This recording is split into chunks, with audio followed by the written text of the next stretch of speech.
சரியா 1000 வருஷத்துக்கு முன்னாடி ராஜேந்திர சோழனுடைய நாவாய் படைகள் கப்பல்கள்ல ஏறி நாகப்பட்டினத்திலிருந்து கிழக்கு நோக்கி பயணம் பண்ண ஆரம்பிச்சாங்க. இன்ஜின் மோட்டார்ஸ் எதுவும் இல்லாத இந்த பல டன்கள் விசைப்படகுகள் பருவமழை காற்றை சாதகமா பயன்படுத்தி சில நாட்கள்லேயே நிக்கோபார் தீவை வந்தடைஞ்சது. அங்க இருந்து வணிக கப்பல்கள் பெரும்பாலும் மலேசியா, இந்தோனேஷியாவுக்கு நடுவுல உள்ள மலாக்கா நீர்ச்சந்தை வழியா போய் தான் கிழக்கேசிய நாடுகளையும் சீனாவையும் அடைய முடியறதா இருந்துச்சு. ஆனா ராஜேந்திர சோழனுடைய நாவாய் கப்பல்கள் தங்களை வணிக கப்பல்கள் மாதிரி சித்தரிச்சு தெற்கு நோக்கி நகர்ந்து சுமத்ரா தீவுல உள்ள பேரஸ் துறைமுகத்துக்கு வந்தடைஞ்சது. 1000 வருஷத்துக்கு முன்னாடி இருந்த 500 மணிகிராமம், ஐயவோல் போன்ற தமிழ் வணிக கூட்டுறவு சங்கங்கள் இந்த சோழப்படையை உற்சாகமா வரவேற்றதுன்னு பேரஸ் நகரத்திலேயே கண்டறியப்பட்ட தமிழ் கல்வெட்டு நமக்கு சொல்லுது. அங்க தங்களுடைய படைகளை தேர்த்திய பிறகு மீண்டும் கிளம்பி தெற்குல இருக்க சுண்டா நீர்ச்சந்தி மூலமா ஸ்ரீவிஜய நாட்டுக்குள்ள நுழைஞ்சதாம் இந்த சோழ படைகள். பெரும்பாலும் எல்லா வணிக கப்பல்களும் ஸ்ரீவிஜய ராஜாங்கத்தோட வடக்குல இருந்துதான் வரதுனால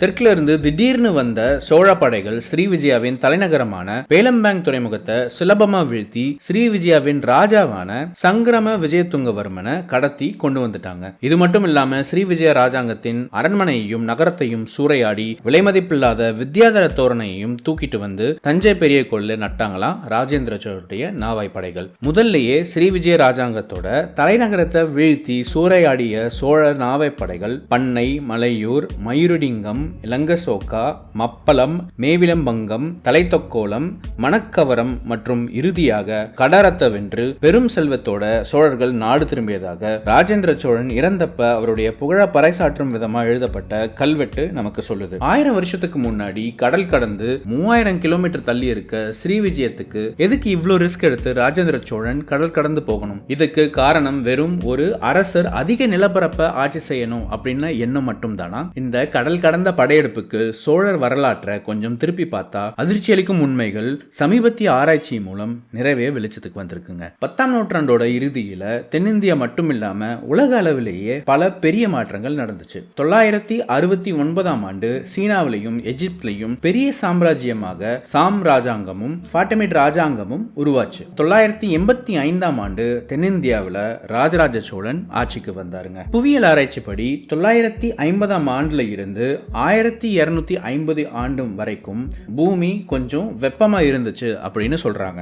மெடிவியல் வார்ம் பீரியட் அப்படின்னு அழைக்கக்கூடிய இந்த 300 வருஷ காலத்துல பருவமழை அதிகமா பெழிஞ்சதுனால 3 போகம் விளையிற அளவுக்கு தண்ணி அந்த காலத்திலேயே இருந்துச்சுங்க. இதை நம் முன்னோர்கள் நல்லா பயன்படுத்தி வணிகத்தையும் செழிப்பையும் ஊட்டினாங்க. ராஜராஜ சோழன் தன்னுடைய ராஜாங்கம் முழுக்க நிலக்கணக்கெடுப்பு, அதாவது சர்வே நடத்தி முன்னாடி உள்ளூர் மிராசர்கள் கிட்ட இருந்த நிலத்தோட கட்டுப்பாட தன்வசப்படுத்திக்கிட்டாரு. தன் ராஜாங்கத்தை வளநாடுன்னு பல பகுதியா பிரிச்சு ஒவ்வொரு பகுதியையும் ஏரிகள் அமைச்சு வரி வசூலிக்க ஆரம்பிச்சாரு. தங்க காசுகள், செப்பு காசுகள்னு புதுசா ராஜராஜ சோழன் அச்சிட்டு புழக்கத்துல விட நாடு முழுக்க செல்வங்கள் அதிகமாச்சு. உள்ளூர்ல தேவைக்கு அதிகமாவே செழிப்பு அதிகரிக்கவே இயல்பாகவே வெளியூர்ல வணிகத்தோட தேவை அதிகமாக ஆரம்பிச்சதுங்க. ராஜராஜ சோழன் சேர, பாண்டிய மன்னர்களை தோற்கடிச்சது மட்டும் இல்லாம வடக்குல வெங்கி, கலிங்கம் என்ற இப்போது ஒடிசா வரைக்கும் கைப்பற்றதுனால வணிகர்கள் மேற்கு கடற்கரை, கிழக்கு கடற்கரைன்னு 2 கரையில இருந்தும் ஈஜிப்ட், சைனா போன்ற நாடுகளுக்கு கப்பல் மூலம் ஏற்றுமதி இறக்குமதியை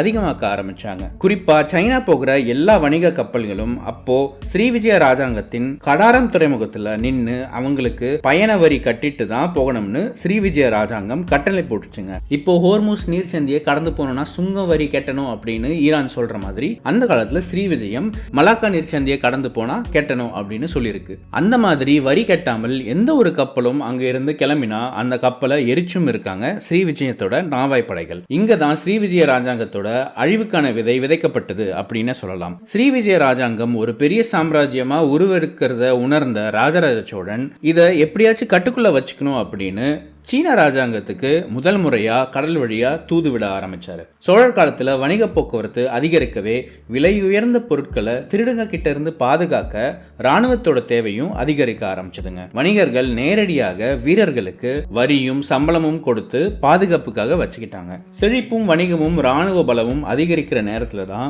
ராஜராஜ சோழன் இறந்து போக 1014ஆம் ஆண்டு ராஜேந்திர சோழன் முடிசூடி கொண்டாரு. தன்னோட தந்தையோட ராஜ்யத்திலேயே படைத்தளபதியா ராஜேந்திர சோழன் வடக்குல சாளுக்கியர்கள் கிட்டையும் தெற்குல பாண்டிய மன்னர்கள் கிட்டையும் ஸ்ரீலங்காவில் அனுராதாபுரத்திலையும் கடல் கடந்து ஏற்கனவே போர் தொடுத்து அனுபவம் பெற்றிருந்தாரு. பெரிய சிவபக்தரா இருந்ததால கங்கை நதி தண்ணிய சோழ நாட்டுக்கு எப்படியாச்சும் எடுத்துட்டு வந்து ஒரு கோவில் கட்டணும்னு முடிவெடுத்தாரு ராஜேந்திர சோழன். அதுக்கு முன்னாடி 1016ஆம் ஆண்டு ஸ்ரீலங்காவில் ருஹுவா இடத்தையும் பின்னர் கேரளாவில் குடுமலை நாடையும் கடல் கடந்து மாலத்தீவு, லட்சத்தீவு, கவரட்டி தீவுகளையும் பிடிச்ச பிறகு வடக்கு நோக்கி நகர்ந்தாரு ராஜேந்திர சோழன். அங்க வட கர்நாடகாவில் ரைச்சூர், பின்னர் ஆந்திராவில் வெங்கி, ஒடிசாவில் கலிங்கம்னு 1021ஆம் ஆண்டு தெற்கு சத்தீஸ்கர்ல சக்கரக்கோட்டம்னு அவங்க அழைச்ச இப்பொழுதைய சித்திரக்கூத் வந்து சேர்ந்தாரு ராஜேந்திர சோழன். அங்க இருந்து 2 படைகளை தன்னுடைய தம்பி அரையன் ராஜராஜன் தலைமையில அனுப்பி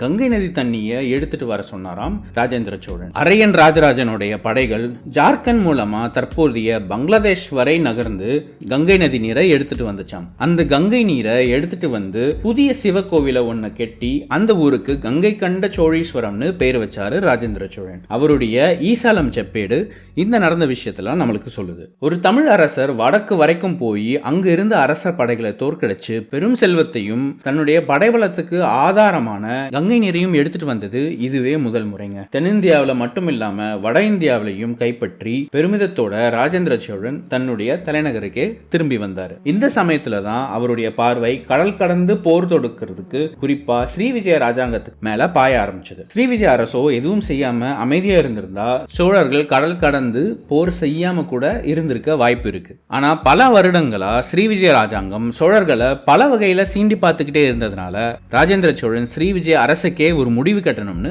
முடிவு எடுத்துட்டாருங்க. கங்கை கொண்ட சோழன் மட்டும் இல்லாம கடாரம் கொண்ட சோழனாகவும் மாறுவதற்கு 1023ஆம் ஆண்டு தன்னுடைய ராஜதந்திர வேலைகளை ஆரம்பிச்சாரு ராஜேந்திர சோழன். இப்பொழுது இந்தோனேஷியா, மலேசியா பகுதிகளில் தான் அப்போ ஸ்ரீவிஜயம் ராஜாங்கம் இருந்துச்சு. பெரும் தீவுகளா இந்த ராஜாங்கம் இருக்கிறதுனால பெரும்பாலும் கடலும் கடல் சார்ந்த வாழ்க்கை முறையும் வணிகமும் இந்த அரசு கடைபிடிச்சது. பல துறைமுக நகரங்கள் கொண்ட ஒன்றியம் அப்படின்னே ஸ்ரீவிஜய ராஜாங்கத்தை சொல்லலாம். புத்த மதத்தை அரச மதமா கொண்ட இந்த ஸ்ரீவிஜய ராஜாங்கம் பல நூற்றாண்டுகளா தமிழ்நாட்டோட வணிக தொடர்புலையும் அரசாங்க தொடர்புலையும் இருந்திருக்குங்க. சொல்ல போனா சோழ நாடு கடல் கடந்து கடரத்துக்கு படையெடுத்து போன வெறும் 20 வருஷத்துக்கு முன்னாடி தான் அப்போ ஸ்ரீவிஜய ராஜாவாக இருந்த மர விஜயதுங்கோவர்மன் ராஜராஜ சோழர் கிட்ட அனுமதி கேட்டு 1006ஆம் ஆண்டு நாகப்பட்டினத்துல சூடாமணி புத்த விகாரத்தை கட்டினாரு அப்படின்னு பெரிய லீடன் செப்பேடு நமக்கு சொல்லுது. இது மட்டும் இல்லாம மணிக்கிராமம், ஐயவோல், ஐநூற்றுவர் அப்படின்னு பல தமிழ் வணிக கூட்டுறவு சங்கங்கள்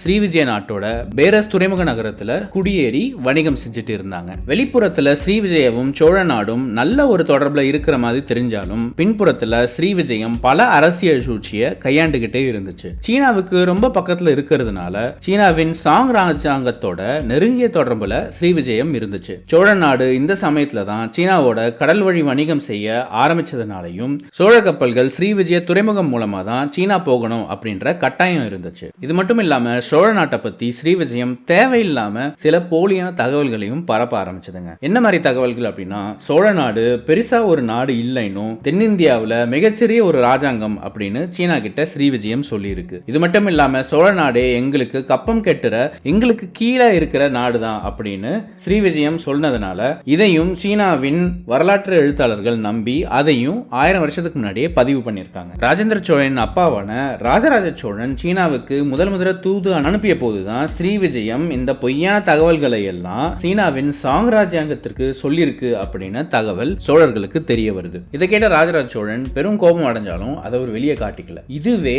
சோழ நாடு ஸ்ரீவிஜயத்துக்கு படையெடுக்கிறதுக்கு ஒரு முக்கிய காரணமா இருந்திருக்கு. ஆனா இது மட்டும் இல்லாம இன்னொரு பெரிய காரணம் என்ன அப்படின்னா, சீனாவோட சாங் டைனாஸ்டியோட சர்வதேச வணிகம் தான். கிட்டத்தட்ட 2200 வருடங்களா சீனாவுக்கு வணிகம் செய்ய மேற்கத்திய நாடுகளும் சரி அரேபிய நாடுகளும் சரி பெரும்பாலும் சில்க் ரோட் அப்படின்னு அழைக்கக்கூடிய பட்டு சாலையை தான் பயன்படுத்தியிருக்காங்க. இந்த சில்க் ரோட் ஈரான், ஈராக் பகுதிகள் வழியா வந்து தற்பொழுதைய டிபெட் பகுதியை 2 சாலைகளா பிளந்து சைனா வரைக்கும் வணிக பொருட்களை எடுத்துட்டு போக பயன்படுத்தியிருக்காங்க. 10ஆம் நூற்றாண்டு இறுதியில இந்த சில்க் ரோட் பல பிரச்சனைகளை சந்திச்சது. குறிப்பாக நிலப்பரப்பு மேல பல மாதங்கள் பயணம் பண்ணி சீனா வந்தடைஞ்ச அடைஞ்சாலும் வழியில திருடர்கள் தொல்லை அதிகமாகிறத வணிகர்கள் பார்த்தாங்க. இது மட்டும் இல்லாம தற்பொழுதைய ஈரான், ஈராக், ஆப்கானிஸ்தான் பகுதிகளில் முஸ்லிம் ராஜாங்கங்கள், குறிப்பாக கஸ்னாவி ராஜாங்கமும் செல்ஜுக் ராஜாங்கமும் ரொம்ப பலமாக ஆரம்பிச்சதுங்க. இதனால இவங்க வசூலிச்ச டோல் டாக்ஸ், அதாவது சுங்கவரி ரொம்பவே அதிகமாக ஆரம்பிச்சது. மூணாவதாக சீனாவில் சாங் ராஜாங்கம் தான் மிக வலிமை வாய்ந்த ராஜாங்கமா இருந்தாலும் சில்க் ரோட் தரை வழியா வரக்கூடிய முக்கியமான மேற்கு வடமேற்கு பகுதிகளில்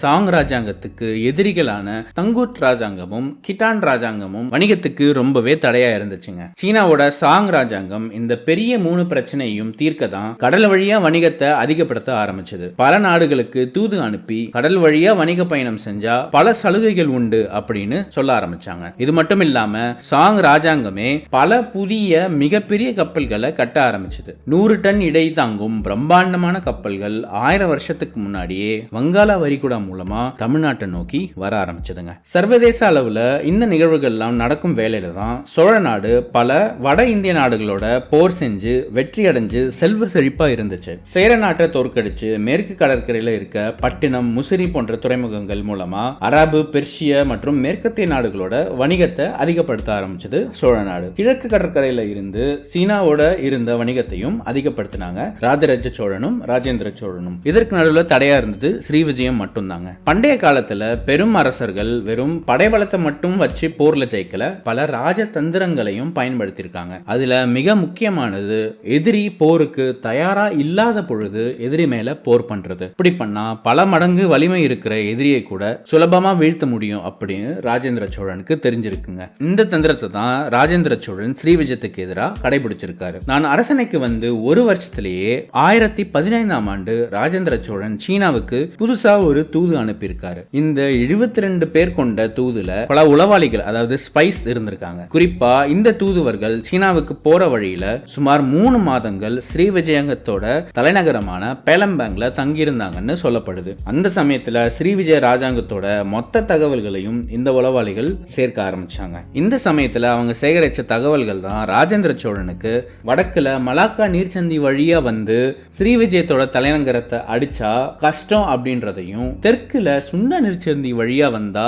சுலபமா அதை பண்ணலாம் அப்படின்ற தகவலையும் கொடுத்துச்சுங்க. இந்த மாதிரி கடல் வழியா பயணம் செய்து 1026ஆம் ஆண்டு ஸ்ரீவிஜய ராஜாங்கத்தை சூறையாடினார்களே தவிர அதை ராஜேந்திர சோழன் கைப்பற்றல. இந்திய நிலப்பரப்புல வடக்குல போர் செஞ்ச இடத்துல எல்லாமே கைப்பற்றி ஆட்சி செய்ய ஆரம்பிச்சாரு ராஜேந்திர சோழன். ஆனா ஸ்ரீவிஜய ராஜாங்கத்தை சூறையாடி ஆட்சி பண்ணாம விட்டுட்டாரு. இது ஏன் அப்படின்ற கேள்வி இயல்பாவே எழுதுங்க.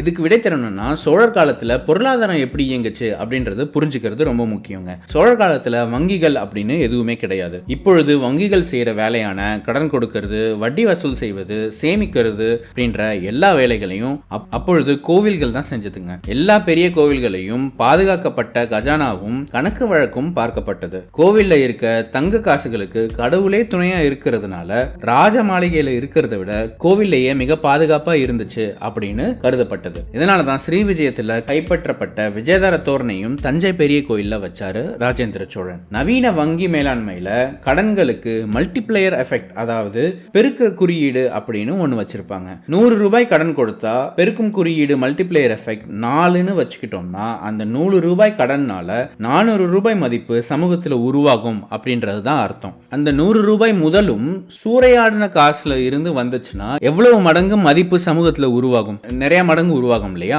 ஸ்ரீவிஜயம் போய் அங்க இருக்கிற நகரங்களை கைப்பற்றி ஆட்சி செஞ்சா ஆட்சி செய்யறதுக்கு இன்னும் செல்வம் தான் செலவாகும். ஆனா அங்க இருக்கிற செல்வத்தை சூறையாடிட்டு வந்தா இங்க செல்வம் பல மடங்கு பெருகும். இததான் கடாரம் கண்ட சோழனான ராஜேந்திர சோழன் செஞ்சாரு.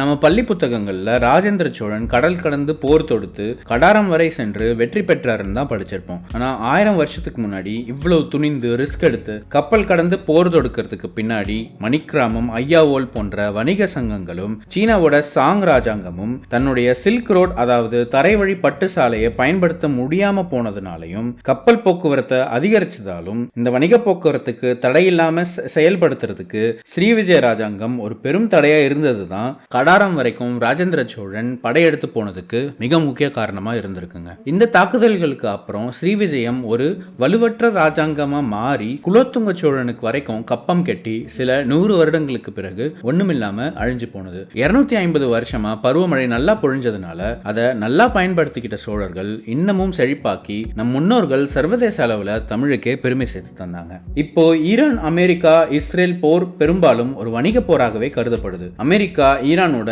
முக்கிய வணிக வளங்களை முடக்கி வணிக சாங்ஷன்ஸ் விதிச்சு ஒண்ணுமில்லாம செய்ய முயற்சி பண்ணுது. ஆனா ஈரானோ எப்படி ஸ்ரீவிஜய ராஜாங்கம் மலாக்கா நீர்ச்சந்திய கைக்குள்ள வச்சிருந்ததோ அதே மாதிரி ஈரானும் இப்போ ஹார்மோஸ் நீர்ச்சந்திய கைக்குள்ள வச்சிருக்கு. ஈரானும் ஸ்ரீவிஜய ராஜாங்கமும் ஒன்னில்ல அப்படின்னாலும் 1000 வருஷங்களா வணிக காரணங்களுக்காக கடல் கடந்து போர் நடந்துகிட்டே தான் இருக்கு அப்படின்றது தாங்க நிதர்சனமான உண்மை. இந்த மாதிரி கடல் கடந்து போறதுக்கு 1000 வருஷத்துக்கு முன்னாடி பெரும் துறைமுகமாக இருந்த நாகப்பட்டினத்தோட வரலாறை பத்தி தெரிஞ்சுக்கணும்னா இங்க கிளிக் பண்ணுங்க. கடல் கடந்து சீனா வரைக்கும் போன தமிழரான போதி தர்மரின் உண்மை வரலாறை பற்றி தெரிஞ்சுக்கணும்னா இங்க கிளிக் பண்ணுங்க. இன்னொரு வீடியோல சந்திக்கும் வரை நன்றி.